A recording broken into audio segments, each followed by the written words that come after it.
এ হলো কবির, কবির সিং। কবির সিং এমনিতে তো ইন্ডিয়ান, কিন্তু ও তার পড়াশোনা করার জন্য ইউএসএ এসেছিল। আজকাল কবির সিং খুব চিন্তিত থাকতো পয়সার কমির কারণে। শোন কবির, তোর জন্য আমি একটা নতুন কাজ খুঁজে নিয়েছি। আরে এই কাছেই একটা বার্গার পয়েন্ট আছে, তুই আজকেই চলে যা, না হলে অন্য কেউ ওই কাজটা নিয়ে নেবে। না না ভাই, তুই চিন্তা করিস না, আমি আজকেই যাব।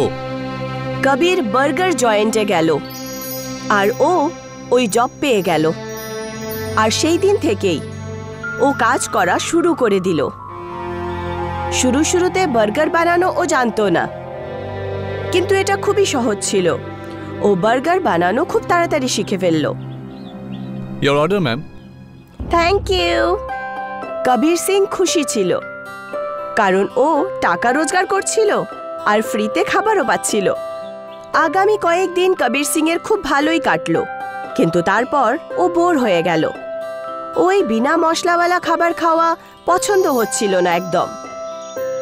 আরে তোমরা মশলা ছাড়াই খাবার কি করে খেয়ে নাও বলো তো? Why don't you like this? না না, সেরকম না, আসলে আমি বোর হয়ে গেছি একদম। পরের দিন কবির বার্গার জয়েন্টে যাচ্ছিলই যে ওর নজর পড়ল ম্যাগির প্যাকেটের ওপর। আজকে বার্গারের বদলে ম্যাগি খাই, অন্তত এতে একটু টেস্ট তো পাবো। কবির একটা ম্যাগির প্যাকেট কিনে নিল। ও রোজকার মতো বার্গার জয়েন্টে কাজ করতে শুরু করলো। রাত্রিবেলা যখন জয়েন্ট ক্লোজ হলো, তখন সমস্ত কারিগররা নিজেদের বার্গার বানাতে শুরু করলো। কিন্তু কবির নিজের জন্য এক প্যাকেট ম্যাগি বানালো আর খুব শখ করে খেতে শুরু করলো। সেই দিন থেকেই কবির কোনোদিন বার্গার খেত, কখনো ম্যাগি। ও খুশি ছিল। একদিন বার্গার জয়েন্টে অনেক বেশি কাস্টমার ছিল না, কবির ফ্রি বসেছিল। তো ও ভাবলো কোনো একটা নতুন রেসিপি বানানো যাক। ও নিজের ব্যাগ থেকে এক প্যাকেট ম্যাগি নুডল বার করলো। Today again Maggi? What's happened to you Kabir? আরে না না, আমি আজকে অন্য কিছু বানাবো। কবির বার্গার থেকে বান কেটে ফেললো আর ম্যাগি বানালো। আর তারপর ম্যাগিকে বার্গারের প্যাটি মেকার মেশিনে দিয়ে দিল। তার থেকে ম্যাগির প্যাটি তৈরি হলো। আরে এটা তো পুরো গোল হয়ে গেছে। বাবা, সত্যি আমার কোনো জবাব নেই। কবির খুশি হয়ে পড়ল। ও আরো একটা ম্যাগির প্যাটি বানালো। Wow, this dish looks delicious, even I want one. Kabir আর ওই ফরেনার মিলে ম্যাগির বার্গার বানালো আর তারপর খেতে শুরু করলো। দুজনেরই ওই বার্গার খুব ভালো লাগলো। Kabir, this is awesome, I want one more. Kabir এক এক করে আরো বার্গার বানালো। দুজনে অনেক শখ করে খেলো। আজ কবির খুশি ছিল। ও কিছু একটা নতুন বানালো। কিছুদিন কেটে গেল আর তারপর বার্গার জয়েন্টের মালিক কবিরের কাছে এলো। ও ম্যাগি বার্গারের প্রশংসা শুনেছিল আর ও ম্যাগি বার্গার খেতে চাইছিল। কবির ওনার জন্যও একটা ম্যাগি বার্গার বানালো। This is good. Add this to the menu. I'll give you 10% commission. Well done, boy. এটা শুনে কবির খুশি হয়ে গেল। ওর ম্যাগি বার্গার ওই বড় জয়েন্টের মেনুতে অ্যাড হয়ে গেছিল। আর এটাই নয়, ও 10% কমিশনও পাচ্ছিল। এবার আমার পড়াশোনা খুব সহজেই হয়ে যাবে, আর টাকা পয়সা নিয়ে আমাকে চিন্তাও করতে হবে না। পরের কয়েক মাস অবধি কবির ম্যাগি জয়েন্টে কাজ করছিল আর ও রোজগারের সাথে সাথে কমিশনও পাচ্ছিল।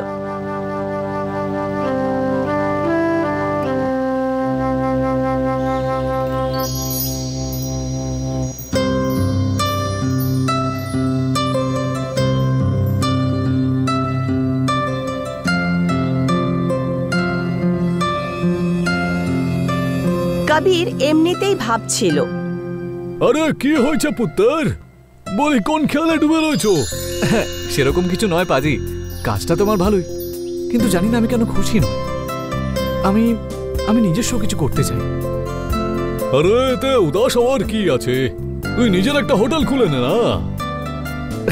হ্যাঁ হ্যাঁ ঠিক বলেছেন, কিন্তু বুঝতেই পারছি না যে আমি কি করি।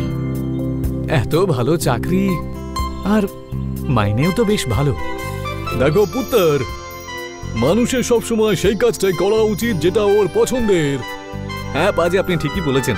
আমি তো সবসময় চাই ম্যাগি আর বার্গার বানাই। তাহলে পুত্তর, তুমি কি ভাবছো? তো বার্গার বানানো তৈরি করে দাও। সে তো ঠিক আছে, কিন্তু যদি আয় করতে না পারি তাহলে? দেখো পুত্তর, যদি এরকম চিন্তা করতে থাকো তাহলে যখন তুমি আমার বয়সে আসবে তখন তুমি আক্ষেপ করবে যে আমি কেন আগে শুরু করিনি। এখনো তোমার কাছে সময় রয়েছে। আরে চাকরি নিয়ে চিন্তা কিসের? ও তুমি আবার পেয়ে যাবে। হ্যাঁ ঠিকই বলেছেন আপনি। কবিরের বাবা ওকে প্রোৎসাহন দিলেন, কিন্তু তা সত্ত্বেও ও সংশয়ে ছিল, কারণ ও বড় হোটেলে ম্যানেজার ছিল যেখানে ওর রোজগার ভালোই ছিল, কিন্তু এখন ও সবকিছু প্রথম থেকে শুরু করতে হতো। যাই হোক, ও একটা ভিড় ভাড়ওয়ালা এলাকায় একটা দোকান রেন্টে নিয়ে নিল আর এখানে নিজের ম্যাগি বার্গারের বিজনেস শুরু করলো। এটা কেমন বার্গার? আসলে এটা ম্যাগি বার্গার, যেটা খেতে সত্যিই দারুণ। একবার খেয়ে দেখুন না। ঠিক আছে, খাওয়াও। প্রথমের কিছুদিন অবধি কবিরের ব্যবসা সেরকম কিছু চলছিল না, কিন্তু তারপর আস্তে আস্তে ওর দোকান চলতে শুরু করলো। কলেজের বাচ্চারা ম্যাগি বার্গার খাওয়ার জন্য দূর দূর থেকে আসতে লাগলো। কবির স্টাফ বাড়িয়ে দিল আর ম্যাগি বার্গারে ভ্যারাইটিজও নিয়ে এলো। Cheese Maggi burger, Schezwan Maggi burger. আর তারপর তো কবিরের স্টল ইয়াংস্টার্সদের ফেভারিট ফুড জয়েন্ট হয়ে গেল। 6 মাসে কবির আরও একটা ব্রাঞ্চ খুলে ফেলল আর পরের 1 বছরে 3টে আরও নতুন ব্রাঞ্চ। কবিরের ম্যাগি বার্গার খুব ভালো চলছিল। কবির নিজের পুরো ফ্যামিলিকে কাজে লাগিয়ে দিল। ওর সমস্ত ভাই বোন সবাই একই কোম্পানিতে কাজ করতে লাগলো, বার্গার সিং। মাত্র 6 বছরের মধ্যে কবিরের বার্গার সিং একটা অনেক বড় ফুড চেইন হয়ে গেল। ভারতের গোটা 30টা শহরে ওর ব্রাঞ্চ ছিল। এখন কবির আর তার বাবা একটা বিশাল বড় কাঁচের বিল্ডিংয়ে বসতো। পুত্তর, সেই রাতের কথা মনে আছে যেই রাতে তুই খুব চিন্তিত ছিলি? হ্যাঁ পাজি, সেই রাত কি করে ভুলি। সেদিন আপনি আমাকে সাপোর্ট না করলে আজকে আমার এই বার্গার সিং হতো। নাগপুর গ্রামে পিঙ্কি নামের একটা মেয়ে নিজের মায়ের সাথে থাকতো। ও গ্রামে একটা বিদ্যালয়ের সামনে কচুরি আর বার্গার বিক্রি করত। গরম গরম কচুরি আর বার্গার খেয়ে নাও, যে একবার খাবে সে খেতেই থাকবে। এসো এসো এসো, গরম গরম কচুরি বার্গার নিয়ে নাও। বিদ্যালয়ের ছুটি হওয়ার পর সমস্ত বাচ্চারা তার ঠেলার সামনে এসে গরম গরম কচুরি বার্গার খেত। পিঙ্কি, আমাকে 1 প্লেট কচুরি বার্গার দিয়ে দাও। এইভাবেই সমস্ত বিদ্যার্থীরা খুব শখ করে কচুরি বার্গার খেত। এইটুকুই নয়, ওই গ্রামের লোকেরাও ওখানে খাবার খেতে আসতো। পিঙ্কি মা, নিয়ে যাবার জন্য কচুরি বার্গার প্যাক করে দাও তো। পিঙ্কি মা, আমাকে 2 প্লেট কচুরি বার্গার ভরে দিও তো। তোমার হাতে বানানো কচুরি বার্গার দেখে আমার জিভে জল চলে আসে আর কি বাবা। ধন্যবাদ কাকু। স্কুলের বাইরে রেখা আর ওর বোন শিখাও কচুরি বিক্রি করত, কিন্তু ওদের বিক্রি সেরকম হতো না। এইসব দেখার পর রেখা আর শিখা খুব ঈর্ষা করত। একটুও ঠেলাতে তো দেখ কিরকম ভিড় লেগেছে, সমস্ত লোকেরা ওর ঠেলাতেই যায়। হ্যাঁ দিদি, সকাল থেকে আমাদের দোকানে কেউ কচুরি কিনতে আসেনি। এখন এই দোকান চালানোর জন্য কিছু একটা করতেই হবে। পিঙ্কি কচুরি বার্গার বিক্রি করে বাড়ি ফেরত আসতো আর নিজের অসুস্থ মায়ের দেখাশোনা করত। জানো মা, আজকে আমার হাতের কচুরি বার্গার খেয়ে সবাই খুব প্রশংসা করেছে আর আমার সমস্ত বার্গার বিক্রি হয়ে গেছে। এটা তো খুব ভালো কথা। ভগবান করুক এইভাবেই তোমার বিক্রি হতে থাকুক। কিছুদিন পরই ওর মায়ের শরীর খুব খারাপ হয়ে যায় আর পিঙ্কি ওনাকে সরকারি হাসপাতালে নিয়ে গিয়ে ভর্তি করিয়ে দেয়, যার কারণে ও কচুরি বার্গারের দোকান লাগাতে পারে না। অন্যদিকে রেখা এই ব্যাপারের লাভ উঠিয়ে লোকেদেরকে নিজের দোকানে ডাকে। এসো এসো, আমার কচুরি একবার খেলে বারবার খাবে। রেখা দিদি, কচুরি বার্গার দিয়ে দাও আমায় 1 প্লেট। এক্ষুনি দিচ্ছি, একটু দাঁড়া। ওর হাতের কচুরি বার্গার খেয়ে বাচ্চারা বলে, এটা কিরকম কচুরি বার্গার বানিয়েছো? এরকম বার্গার খেয়ে তো আমাদের পেটই খারাপ হয়ে যাবে। তুমি পিঙ্কি দিদির মতো কচুরি বার্গার বানাতে পারো না? রেখার হাতের কচুরি বার্গার খেয়ে কেউ পছন্দ করে না, অন্যদিকে পিঙ্কির মা সুস্থ হয়ে বাড়ি চলে আসে আর পিঙ্কি দ্বিতীয় দিনই কচুরি বার্গার বিক্রি করতে ওখানে চলে আসে। গরম গরম কচুরি বার্গার নিয়ে নাও। বাচ্চারা পিঙ্কিকে দেখে দৌড়ে চলে আসে। দিদি, তোমার হাতের কচুরি বার্গার না খেয়ে আমাদের ভালোই লাগছিল না মোটেই। চলো চলো, এখন তাড়াতাড়ি কচুরি বার্গার দিয়ে দাও। দেখতে দেখতেই ওখানে সমস্ত বাচ্চারা এবং গ্রামবাসীরা কচুরি বার্গার খেতে চলে আসে, যেটা দেখে রেখা বলে, একটু দেখ তো ওইদিকে, আমার হাতের কচুরি বার্গার কেউ খায়নি। আর পিঙ্কি আসা মাত্রই ওর ঠেলাতে এত ভিড়, ওকে তো মজা দেখাতেই হবে। রেখা পিঙ্কিকে মজা দেখানোর পরিকল্পনা করে আর ও সুযোগ বুঝেই পিঙ্কির কচুরিতে ওষুধ মিশিয়ে দেয়, যার কারণে লোকেদের পেটে ব্যথা শুরু হয়। আরে কি, এই পিঙ্কির কচুরি বার্গার খেয়ে তো পেটে ব্যথা হচ্ছে। হ্যাঁ হ্যাঁ, আপনি ঠিক বলেছেন, আমার পেটেও ব্যথা হচ্ছে। এবারে কে এখান থেকে তাড়িয়ে দিতে হবে। হ্যাঁ হ্যাঁ, তাড়িয়ে দিতে হবে। ওর কচুরি বার্গার খেয়ে যদি আমাদের শরীর খারাপ হয়ে যায় তাহলে। পিঙ্কিকে গ্রামের লোকেরা ওখান থেকে তাড়িয়ে দেয় আর পিঙ্কি কাঁদতে কাঁদতে নিজের ঠেলা নিয়ে ওখান থেকে চলে যায়। এইসব দেখে রেখা খুব খুশি হয়। এখন হলো তো মজা, এখন বিক্রি কর, কচুরি বার্গার বিক্রি কর। পিঙ্কি একটা গাছের নিচে বসে পড়ে আর কাঁদতে শুরু করে। এখন আমি আমার মায়ের চিকিৎসা কি করে করাবো? আমার কচুরি বার্গার বিক্রি হলো না। আমার কচুরি বার্গারে আমি এমন কি দিলাম বাবা? একজন বয়স্ক লোক পিঙ্কির ঠেলাকে দেখে পিঙ্কির দিকে এগিয়ে আসে আর বলে, মা, আমাকে কচুরি বার্গার দাও না, আমার খুব খিদে পেয়েছে। না আঙ্কেল, আমি এই কচুরি বার্গার আপনাকে দিতে পারবো না। এই কচুরি বার্গারে কেউ কিছু একটা মিশিয়েছে। কি করব মা, আমার যে খুব জোরে খিদে পেয়েছে। আমি তোমার এই দোকানটা দেখলাম, তাই তোমার কাছে চলে এলাম। না আঙ্কেল, এই কচুরি বার্গার আপনি খাবেন না। আমার কাছে 50 টাকা আছে, নিয়ে নিন আর অন্য কোথাও গিয়ে অন্য কিছু খেয়ে নিন। পিঙ্কির এই কথাটা শোনার পর বয়স্ক লোকটার খুব ভালো লাগে আর ওই বয়স্ক লোকটা কচুরি বার্গারের দিকে দেখে নিজের হাত ওঠায়। ওনার হাত থেকে আলো বেরোয় আর উনি জাদু করার পর ওখান থেকে চলে যান। এই কথাটা পিঙ্কি বুঝতেই পারে না আর ও বাড়িতে গিয়ে নিজের মাকে বলে, মা, আজ আমি কচুরি বার্গার বিক্রি করতে পারিনি। আমার কচুরি বার্গারে কিছু একটা মিশিয়ে দিয়েছিল কেউ, যার কারণে লোকেদের পেট খারাপ হয়ে যাচ্ছিল, তাই আমাকে ওখান থেকে সরিয়ে দেওয়া হলো। কি কচুরি বার্গারে মিশিয়ে দিয়েছে? আমাকে একটু খাইয়ে দেখা, আমিও তো দেখি যে কচুরি বার্গারে কি মেশানো আছে। পিঙ্কি ওই কচুরি বার্গার নিজের মাকে এনে দেয়।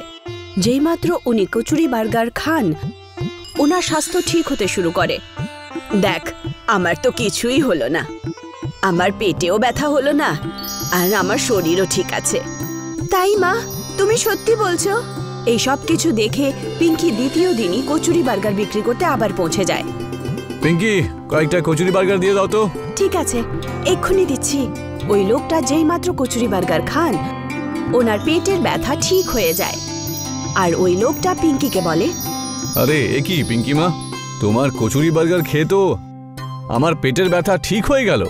এই কথাটা গ্রামে ছড়িয়ে পড়ে যে পিঙ্কির কাছে জাদুই কচুরি আছে, যেটা খেয়ে সমস্ত অসুখ দূর হয়ে যায়। আর এটা শুনে সমস্ত লোকেরা পিঙ্কির কাছে এসে কচুরি চায়। পিঙ্কি, পিঙ্কি, আমাকে কচুরি বার্গার খাওয়াও না। তোমার কচুরি বার্গার খেয়ে আমার কোমরের ব্যথাটা ঠিক হয়ে যাবে। এই সব কিছু দেখে রেখা ভাবে, আমিও একবার এই কচুরি বার্গার খেয়ে দেখি তো, আমারও অসুস্থতা ঠিক হয় কিনা। আমাকেও একটা কচুরি বার্গার খাওয়াও তো। যেই মাত্র ও কচুরি বার্গার খায়, ওর পেটে খুব জোরে ব্যথা হয়। ও বুঝতে পারে যে ও পাপ করেছে আর সেই কারণেই ওর সাথে উল্টো হয়েছে। সমস্ত লোকেরা কচুরি বার্গার খেয়ে অসুস্থতা থেকে ছুটি পেয়ে যায়। এই কথাটা পিঙ্কি বুঝতেই পারছিল না। ওই বয়স্ক লোকটা আবার পিঙ্কির কাছে আসে। পিঙ্কি মা, আমাকে 50 টাকার কচুরি বার্গার দিয়ে দাও তো।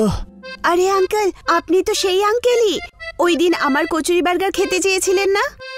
ওই কচুরি বার্গার খারাপ হয়ে যাওয়ার কারণে আমি আপনাকে বারণ করেছিলাম। হ্যাঁ পিঙ্কি, আমি হলাম সেই। এইটুকু বলা মাত্রই ওই বয়স্ক লোকটা একটা পরীতে পরিণত হয়। এটা কি, আপনি পরী হয়ে গেলেন? আপনি কে? হ্যাঁ পিঙ্কি, আমি বয়স্ক নই, আমি একটা পরী। তোমার সততা দেখার পর আমার খুব ভালো লাগলো, আর তাই আমি তোমার কচুরি বার্গারকে একটা জাদুই কচুরি বার্গারে পরিণত করেছিলাম, যার কারণে যেই সৎ লোক ওই কচুরি বার্গার খাবে তার অসুস্থতা দূর হয়ে যাবে। এই কথাটা জানার পর পিঙ্কি খুব খুশি হয় আর ধন্যবাদ জানায়। ও জাদুই কচুরি বার্গার নিয়ে নিজের মাকেও খাওয়ায় আর অন্যদেরও অসুস্থতা ঠিক করে দেয়। এই গল্প ব্যাঙ্গালোরে। রাস্তার ধারে হেনরি আর জ্যাক দুজনের বার্গারের স্টল ছিল। হেনরি খুবই ভালো ছিল। সে তার বার্গারে ভালো সামগ্রী ব্যবহার করত, যেমন ভালো সবজি, ভালো আলু, ভালো তেল আর ভালো কোয়ালিটির বার্গার বান। আর জ্যাকের শুধু টাকা কামানোর লোভ ছিল।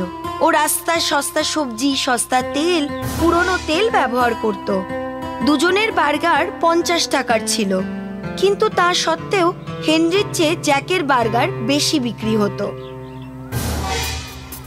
দেখো ভাই, তুমি সব সময় বলো না যে ভালো কাজের ফল ভালোই হয়। তুমি তো খুব ভালো ভালো সামগ্রী ব্যবহার করো, কিন্তু তাও তোমার বার্গার কেউ কেন কেনে না? এরকমটা কেন? জ্যাক প্রায় হেনরিকে তার ভালোর জন্য উপহাস করত। একদিন রাত্রের কথা, সেদিন হেনরির বেশ কিছু বার্গার রয়ে গিয়েছিল। আরে বাপরে, আজ তো বার্গার বিক্রিই হয়নি। যদি এরকম চলতে থাকে তাহলে চলবে কি করে? এই বার্গার বিক্রি করার থেকে ভালো আমি কোনো অভাবীর পেট ভরিয়ে দিই। আর এই ভেবে হেনরি ওই সমস্ত বার্গার প্যাক করে নিল। রাস্তায় ও যত গরিব দেখতে পেল, সে ওদের সবাইকে এক একটা করে বার্গার দিতে থাকলো। Thank you my son, you are most welcome. ভগবান তোমার ভালো করুন বাবা। হেনরি ক্ষুধার্ত গরিবদের পেট ভরাচ্ছিল। ওই সমস্ত গরিবরা হেনরিকে আশীর্বাদ দিচ্ছিল। সামনে এগিয়ে গিয়ে একটা নির্জন রাস্তায় হেনরি একটা ছোট বাচ্চা দেখতে পেল। হেনরি তাকেও একটা বার্গার দিয়ে দিল। Thank you uncle. আজ আপনার বার্থডে নাকি? না বাবা। তাহলে আপনার বাচ্চার বার্থডে হবে? না বাবা, আজ কারোর বার্থডে নয়। তাহলে কিসের আনন্দে আমাকে খাবার খাওয়াচ্ছেন? বাবা, আমার একটা বার্গার স্টল আছে। আজ বেশ কিছু বার্গার বিক্রি হয়নি, তাই ভাবলাম এটা দিয়ে গরিবদের পেট ভরিয়ে দিই। ভালো করেছেন আঙ্কেল। ডোন্ট ওয়ারি, কাল আপনার সমস্ত বার্গার বিক্রি হয়ে যাবে। হ্যাঁ, হোপ সো। উদাস হবেন না আঙ্কেল, আমার কাছে আপনার জন্য কিছু আছে। হেনরি ওই বাচ্চাটাকে দেখছিল, আর তখনই ওই বাচ্চাটা একটা পরীতে বদলে গেল। হেনরি চমকে গেল, আর সে তার চোখ রগড়াতে লাগলো। এটা সত্যি নাকি স্বপ্ন? এটা সত্যি, আমি একজন পরী। আপনি খুব ভালো স্যার, আপনি গরিবদের জন্য ভালো ভেবেছেন। এই জন্য আপনার জন্য আমার কাছে কিছু আছে। পরী তার জাদু লাঠি ঘোরালো, আর ওর সামনে 3টে মশলার কৌটো চলে এলো। এই 3টে জাদু মশলা, আপনি আপনার বার্গারে এই মশলা দিন, আর তারপরে আপনার সমস্ত বার্গার বিক্রি হয়ে যাবে। Thank you. আর চিন্তা করবেন না, এই মশলার কৌটো কখনো খালি হবে না। Thank you so much. আপনি এইরকম ভাবে গরিবদের সাহায্য করতে থাকুন স্যার। বিদায়। পরী অদৃশ্য হয়ে যায়। হেনরির হাতে ওই 3টে কৌটো ছিল, যেগুলো হেনরি তার বাড়িতে নিয়ে আসে। সারা রাত হেনরি ওই মশলার কৌটোগুলো দেখতে থাকে। ওর বিশ্বাসই হচ্ছিল না যে সত্যি ওর পরীর সাথে দেখা হয়েছিল। পরের দিন সকালে হেনরি তার স্টলে পৌঁছয় আর বার্গার বানাতে লাগলো। সে ওই বার্গারে ওই 3 জাদু মশলা মিক্স করে দিল, আর প্রত্যেকবারের মতো বার্গার বানিয়ে তৈরি করে ফেললো। এই বার্গারের গন্ধ সব জায়গায় ছড়িয়ে পড়লো। আসা যাওয়া করা লোক এই গন্ধের টানে চলে এলো। আমাকে একটা বার্গার দিয়ে দিন।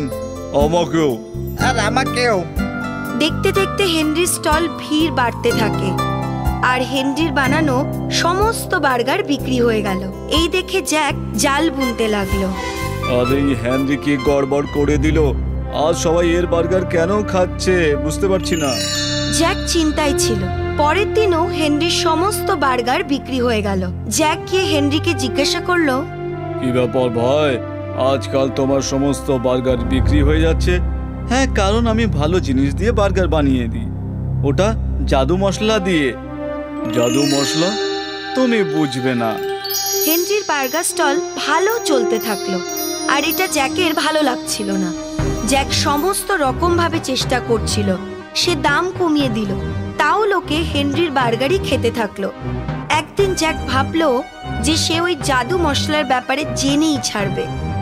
সেই জন্য জ্যাক হেনরির অনুপস্থিতিতে জাদু মশলা খুঁজতে লাগলো। এখানেই কোথাও হবে জাদু মশলা। জ্যাক ওই 3টে মশলার কৌটো দেখতে পেল। তারপর জ্যাক যেই মশলার কৌটোতে হাত দিল, তখন সমস্ত মশলা জ্যাকের চোখে ঢুকে গেল। মশলার ঝালে জ্যাক এদিক ওদিক দৌড়তে লাগলো। ওই দিনের পরে জ্যাক আর কখনো ওই 3টে জাদু মশলা ছিনিয়ে নেবার চেষ্টা করেনি। কিছু মাসের মধ্যেই হেনরি জাদু মশলার তৈরি বার্গার বিক্রি করে অনেক টাকা উপার্জন করলো। এখন ওর ছোট স্টল একটা বড় বার্গার জয়েন্ট হয়ে গেছে, আর এখনো ওর বার্গারের গন্ধ খরিদ্দারদের আকর্ষণ করে। হেনরি প্রত্যেকবার বার্গার জয়েন্ট বন্ধ করার পরে এক্সট্রা বার্গার তৈরি করত। স্যার, এই বার্গার আমরা প্রতিদিন কেন তৈরি করি? গরিবদের জন্য। কিন্তু কেন, সেটা তুমি বুঝবে না। হেনরি রোজ সেই সমস্ত বার্গার নিজের হাতে গরিবদের মধ্যে ভাগ করিত। ধন্যবাদ বাবা। Thank you. হেনরি গরিবদের কাছে বার্গার দান করে নিজেই থ্যাংক ইউ বলতো আর স্মাইল করত, কারণ সে জানতো যে আজ সে যা কিছু হয়েছে সেটা ওই পরীর 3টে জাদু মশলার কারণের জন্যই। সেই দিন রাত্রে সে যদি বার্গার না দান করত, তাহলে আজ তারও ভালো কিছু হতে পারত না। এই জন্যে কথায় বলে, করো ভালো তো হবে ভালো। এই গল্প ব্যাঙ্গালোরে। রাস্তার ধারে হেনরি আর জ্যাক দুজনের বার্গারের স্টল ছিল। হেনরি খুবই ভালো ছিল। সে তার বার্গারে ভালো সামগ্রী ব্যবহার করত, যেমন ভালো সবজি, ভালো আলু, ভালো তেল আর ভালো কোয়ালিটির বার্গার বান। আর জ্যাকের শুধু টাকা কামানোর লোভ ছিল। ও রাস্তায় সস্তা সবজি, সস্তা তেল, পুরনো তেল ব্যবহার করত। দুজনের বার্গার 50 টাকার ছিল, কিন্তু তা সত্ত্বেও হেনরির চেয়ে জ্যাকের বার্গার বেশি বিক্রি হতো। দেখো ভাই, তুমি সব সময় বলো না যে ভালো কাজের ফল ভালোই হয়। তুমি তো খুব ভালো ভালো সামগ্রী ব্যবহার করো, কিন্তু তাও তোমার বার্গার কেউ কেন কেনে না? এরকমটা কেন? জ্যাক প্রায় হেনরিকে তার ভালোর জন্য উপহাস করত। একদিন রাত্রের কথা, সেদিন হেনরির বেশ কিছু বার্গার রয়ে গিয়েছিল। আরে বাপরে, আজ তো বার্গার বিক্রিই হয়নি। যদি এরকম চলতে থাকে তাহলে চলবে কি করে? এই বার্গার বিক্রি করার থেকে ভালো আমি কোনো অভাবীর পেট ভরিয়ে দিই। আর এই ভেবে হেনরি ওই সমস্ত বার্গার প্যাক করে নিল। রাস্তায় ও যত গরিব দেখতে পেল, সে ওদের সবাইকে এক একটা করে বার্গার দিতে থাকলো। Thank you my son, you are most welcome. ভগবান তোমার ভালো করুন বাবা। হেনরি ক্ষুধার্ত গরিবদের পেট ভরাচ্ছিল। ওই সমস্ত গরিবরা হেনরিকে আশীর্বাদ দিচ্ছিল। সামনে এগিয়ে গিয়ে একটা নির্জন রাস্তায় হেনরি একটা ছোট বাচ্চা দেখতে পেল। হেনরি তাকেও একটা বার্গার দিয়ে দিল। Thank you uncle. আজ আপনার বার্থডে নাকি? না বাবা। তাহলে আপনার বাচ্চার বার্থডে হবে? না বাবা, আজ কারোর বার্থডে নয়। তাহলে কিসের আনন্দে আমাকে খাবার খাওয়াচ্ছেন? বাবা, আমার একটা বার্গার স্টল আছে। আজ বেশ কিছু বার্গার বিক্রি হয়নি, তাই ভাবলাম এটা দিয়ে গরিবদের পেট ভরিয়ে দিই। ভালো করেছেন আঙ্কেল। ডোন্ট ওয়ারি, কাল আপনার সমস্ত বার্গার বিক্রি হয়ে যাবে। হ্যাঁ, হোপ সো। উদাস হবেন না আঙ্কেল, আমার কাছে আপনার জন্য কিছু আছে। হেনরি ওই বাচ্চাটাকে দেখল, আর তখনই ওই বাচ্চাটা একটা পরীতে বদলে গেল। হেনরি চমকে গেল, আর সে তার চোখ রগড়াতে লাগলো। এটা সত্যি নাকি স্বপ্ন? এটা সত্যি, আমি একজন পরী। আপনি খুব ভালো স্যার, আপনি গরিবদের জন্য ভালো ভেবেছেন। এই জন্য আপনার জন্য আমার কাছে কিছু আছে। পরী তার জাদু লাঠি ঘোরালো, আর ওর সামনে 3টে মশলার কৌটো চলে এলো। এই 3টে জাদু মশলা, আপনি আপনার বার্গারে এই মশলা দিন, আর তারপরে আপনার সমস্ত বার্গার বিক্রি হয়ে যাবে। Thank you. আর চিন্তা করবেন না, এই মশলার কৌটো কখনো খালি হবে না। Thank you so much. আপনি এইরকম ভাবে গরিবদের সাহায্য করতে থাকুন স্যার। বিদায়। পরী অদৃশ্য হয়ে যায়। হেনরির হাতে ওই 3টে কৌটো ছিল, যেগুলো হেনরি তার বাড়িতে নিয়ে আসে। সারা রাত হেনরি ওই মশলার কৌটোগুলো দেখতে থাকে। ওর বিশ্বাসই হচ্ছিল না যে সত্যিই ওর পরীর সাথে দেখা হয়েছিল। পরের দিন সকালে হেনরি তার স্টলে পৌঁছয় আর বার্গার বানাতে লাগলো। সে ওই বার্গারে ওই 3 জাদু মশলা মিক্স করে দিল আর প্রত্যেকবারের মতো বার্গার বানিয়ে তৈরি করে ফেললো। এই বার্গারের গন্ধ সব জায়গায় ছড়িয়ে পড়লো। আসা যাওয়া করার লোক এই গন্ধের টানে চলে এলো। আমাকে একটা বার্গার দিয়ে দিন। আমাকেও। আর আমাকেও। দেখতে দেখতে হেনরির স্টল ভিড় বাড়তে থাকে আর হেনরির বানানো সমস্ত বার্গার বিক্রি হয়ে গেল। এই দেখে জ্যাক জাল বুনতে লাগলো। আরে এই হেনরি কি গড়বড় করে দিল? আজ সবাই এর বার্গার কেন খাচ্ছে বুঝতে পারছি না। জ্যাক চিন্তায় ছিল। পরের দিনও হেনরির সমস্ত বার্গার বিক্রি হয়ে গেল। জ্যাক গিয়ে হেনরিকে জিজ্ঞাসা করলো, কি ব্যাপার ভাই, আজকাল তোমার সমস্ত বার্গার বিক্রি হয়ে যাচ্ছে? হ্যাঁ, কারণ আমি ভালো জিনিস দিয়ে বার্গার বানিয়ে দিই, ওটা জাদু মশলা দিয়ে। জাদু মশলা? তুমি বুঝবে না। হেনরির বার্গার স্টল ভালো চলতে থাকলো আর এটা জ্যাকের ভালো লাগছিল না। জ্যাক সমস্ত রকম ভাবে চেষ্টা করছিল।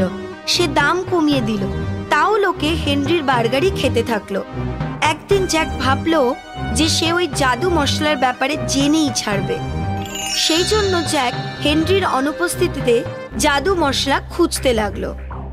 এখানেই কোথাও হবে জাদু মশলা। জ্যাক ওই 3টে মশলার কৌটো দেখতে পেল। তারপর জ্যাক যেই মশলার কৌটোতে হাত দিল তখন সমস্ত মশলা জ্যাকের চোখে ঢুকে গেল। মশলার ঝালে জ্যাক এদিক ওদিক দৌড়তে লাগলো। ওই দিনের পরে জ্যাক আর কখনো ওই 3টে জাদু মশলা ছিনিয়ে নেবার চেষ্টা করেনি। কিছু মাসের মধ্যেই হেনরি জাদু মশলার তৈরি বার্গার বিক্রি করে অনেক টাকা উপার্জন করলো। এখন ওর ছোট স্টল একটা বড় বার্গার জয়েন্ট হয়ে গেছে আর এখনো ওর বার্গারের গন্ধ খরিদ্দারদের আকর্ষণ করে। হেনরি প্রত্যেকবার বার্গার জয়েন্ট বন্ধ করার পরে এক্সট্রা বার্গার তৈরি করত। স্যার, এই বার্গার আমরা প্রতিদিন কেন তৈরি করি? গরিবদের জন্য। কিন্তু কেন সেটা তুমি বুঝবে না। হেনরি রোজ সেই সমস্ত বার্গার নিজের হাতে গরিবদের মধ্যে ভাগ করিত। ধন্যবাদ বাবা। Thank you. হেনরি গরিবদের কাছে বার্গার দান করে নিজেই থ্যাংক ইউ বলতো আর স্মাইল করত, কারণ সে জানতো যে আজ সে যা কিছু হয়েছে সেটা ওই পরীর 3টে জাদু মশলার কারণের জন্যই। সেই দিন রাত্রে সে যদি বার্গার না দান করত তাহলে আজ তারও ভালো কিছু হতে পারতো না। এই জন্যে কথায় বলে, করো ভালো তো হবে ভালো।